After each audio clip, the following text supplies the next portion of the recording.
Hello viewers.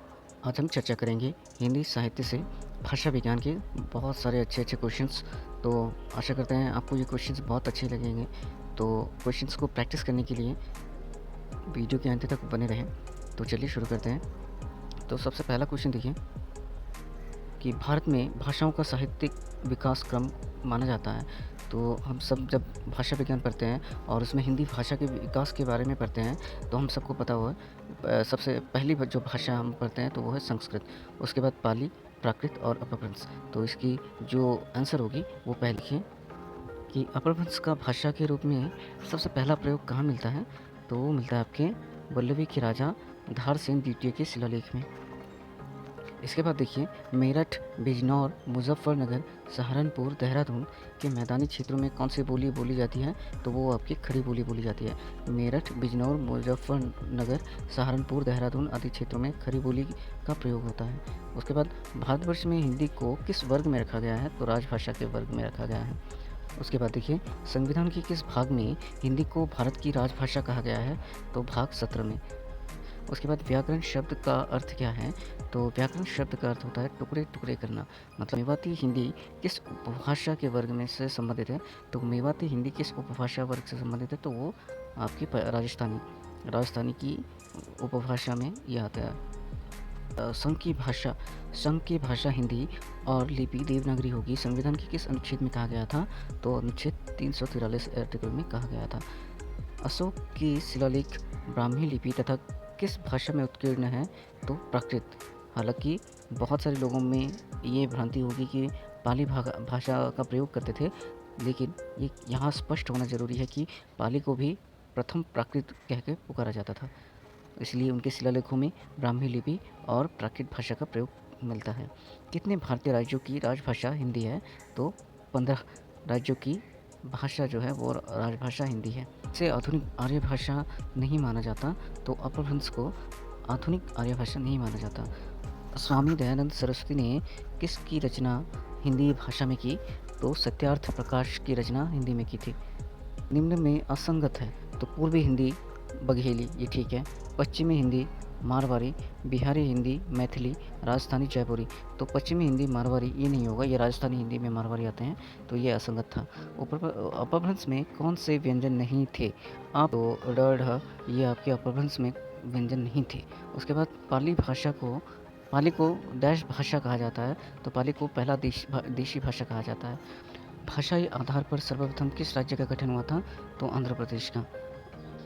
खड़ी बोली का अर्थ टकसाली और खड़ी खड़ी बोली का अर्थ टकसाली की अर्थात स्टैंडर्ड भाषा है। खड़ी बोली के संबंध में ये कथन किनका है? तो ये कथन है विश्वनाथ प्रसाद जी का। खड़ी बोली का अर्थ टकसाली की अर्थात स्टैंडर्ड भाषा है, विश्वनाथ प्रसाद। उसके बाद हरदेव बहारी ने अपभ्रंश का स्वर्णकाल कब माना है? तो 7वीं से 11वीं शताब्दी तक को अपभ्रंश का स्वर्णकाल माना है डॉक्टर हरदेव बहारी जी ने। उसके बाद देखिए निम्नलिखित में से कौन अवधी भाषा का कवि नहीं है? तो जायसी है, कुतुबन है, उस्मान है, नंददास नहीं है। उसके बाद दक्षिणी राजस्थानी की प्रतिनिधि बोली है, तो दक्षिणी राजस्थानी की प्रतिनिधि बोली है मालवी। दक्षिणी राजस्थानी की प्रतिनिधि बोली है मालवी। उसके बाद आधुनिक भारतीय भाषाओं का विकास किस भाषा से हुआ? तो अपभ्रंश भाषा से हुआ था। निम्न में से कौन सा हरौती बोली का क्षेत्र नहीं है? तो धौलपुर हरौती बोली का क्षेत्र नहीं है। उसके बाद भाषा का निर्माण होता है व्यक्त ध्वनियों से भाषा का निर्माण होता है। कि हिंदी भाषा में बोलियों की संख्या है 18। हिंदी और उर्दू के बीच की सरल भाषा कहलाती है हिंदुस्तानी। उसके बाद आगे बढ़े तो व्याकरण से किसका अस्तित्व की जानकारी नहीं मिलती? तो लिपि की जानकारी नहीं मिलती। किस भाषा को प्रथम प्राकृत, अभिलेखीय प्राकृत तथा मध्यकालीन आर्य भाषा कहा गया है? तो किस भाषा को प्रथम प्राकृत, अभिलेखीय प्राकृत या तथा मध्यकालीन आर्य भाषा कहा गया? तो पाली को। जब कोई बोली या भाषा व्याकरणिक ढांचे में ढलकर व्यवस्थित रूप ग्रहण कर लेती है तो उसे कहते हैं परिनिष्ठित भाषा। हिंदी भाषा के विकास का सही अनुक्रम है संस्कृत, पाली, प्राकृत, अपभ्रंश, हिंदी। पाली, प्राकृत, अपभ्रंश, हिंदी। पाली, प्राकृत, अपभ्रंश और हिंदी। ऑप्शन नंबर का ठीक है। तो किस देश में हिंदी भाषा का प्रयोग लिखने व बोलने के लिए किया जाता है तो मॉरिशस में। तो किस देश में हिंदी भाषा का प्रयोग लिखने व बोलने के लिए किया जाता है, तो वो होता है मॉरिशस। मॉरिशस में हिंदी भाषा बोलने और लिखने के लिए प्रयोग किया जाता है। संस्कृत को ईश्वर ने बनाया और फिर उसी भाषा में वेदों की रचना की तथा संस्कृत को देव भाषा कहने में किस सिद्धांत को आधार बनाया गया, तो भाषा सूक्ष्मता से स्थूलता, प्रौढ़ता से अप्रौढ़ता की ओर जाती है। अपभ्रंश एवं ब्रजभाषा के योग से कौन सी भाषा बनती है, तो पिंगल बनती है। इसके बाद देखिए हिंदी का पाणिनि किन्हें कहा जाता है। निश्चित भाषा की प्रमुख प्रकृति कौन सी है, तो भाषा की प्रमुख प्रकृति में एक है कि जटिलता से सरलता की ओर। पहली अवस्था में हम भाषा को जटिल पाते हैं, उसको बोल पाना संभव नहीं किसी दूसरी भाषा को, लेकिन धीरे धीरे प्रयास करने के बाद वो सरल हो जाता है। उसके बाद त्रिलोचन शास्त्री की कविताएँ हिंदी के अतिरिक्त किस अन्य भाषा में हैं, तो मैथिली में। अवधी बघेली का संबंध किस उपभाषा से है, तो अवधी बघेली का संबंध पूर्वी हिंदी से है। पूर्वी हिंदी के अंतर्गत और एक भाषा बोली आती है, अवधी बघेली और छत्तीसगढ़ी, तो ये सभी पूर्वी हिंदी के अंतर्गत आती हैं। ऊकार बहुला बोली मानी जाती है। ऊकार बहुला मतलब ऊकार अधिक मात्रा में किस बोली में होती है, तो वो छत्तीसगढ़ी में। इस सीमित क्षेत्र में बोली जाने वाली स्थानीय भाषा को क्या कहा जाता है, तो बोला जाता है बोली। बोली कहा जाता है। आधुनिक भारतीय आर्य भाषाओं के उदय के पूर्व आर्य भाषा कौन सा रूप में विद्यमान था, तो अपभ्रंश रूप में। अपभ्रंश रूप में।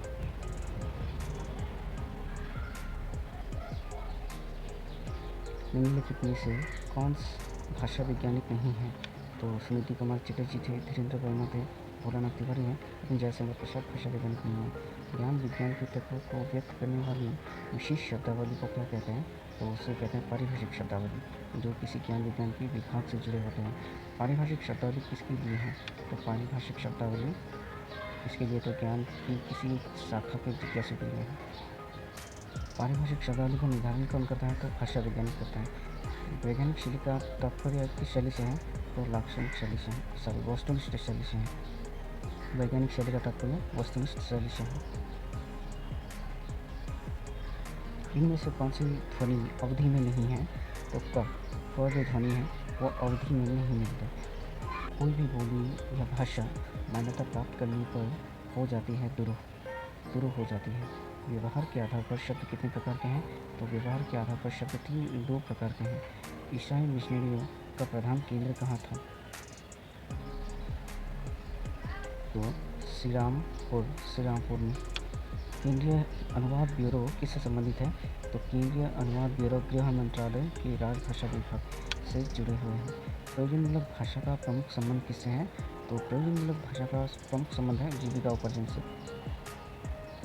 पाली भाषा का सर्वप्रथम व्याकरण कौन है, कच्छायन। पाली भाषा में सबसे पहले व्याकरण लिखने वाले जो खड़ी बोली गद्य के विकास का मूल आधार क्या है, तो खड़ी बोली का व्याकरण व का मानकीकरण हो जाना।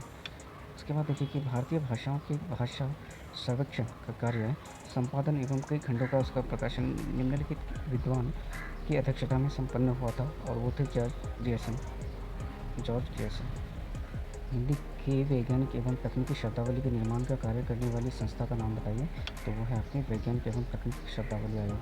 हिंदी के वैज्ञानिक एवं तकनीकी शब्दावली के निर्माण हेतु संस्कृत शब्दों की प्राथमिकता देते हुए उपयोगी शब्द ग्रहण किए जाते हैं, तो ये सभी मान्यता प्राप्त भारतीय भाषा से। कुमायूनी भाषा का क्षेत्र है रानीखेत नैनीताल। कुमाऊनी भाषा का क्षेत्र है रानीखेत नैनीताल।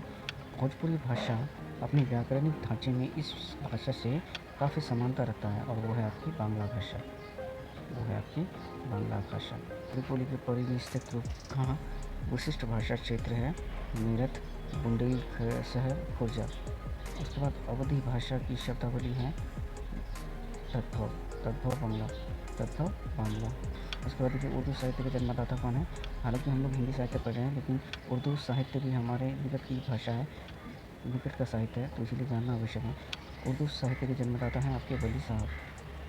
उर्दू को यामनी भाषा किसने कहा था, तो लल्लू लाल जी ने उसकी उर्दू को यामनी भाषा कहा था। उसके बाद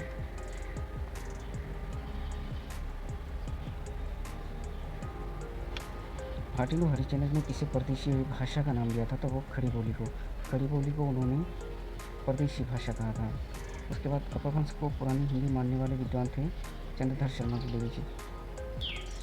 पंडित किशोरीदास वाजपेयी ने 19वीं सदी के पूर्वार्ध को क्या नाम दिया, तो लाल युग कहा था उन्होंने। उसके बाद किस शताब्दी में को हिंदी का प्रचार युग कहा जाता है, तो 19वीं शताब्दी थी, उसे हिंदी का प्रचार युग कहा जाता है। हिंदी हिंदुस्तान के भाषा संबंधी विवाद पर किसके नेतृत्व में हिंदी का विजय हुआ, तो पुरुषोत्तम दास टंडन, उनके नेतृत्व में हिंदी का विजय हुआ। हिंदी भाषा के मूल से कहा जाते हैं लल्लूलाल,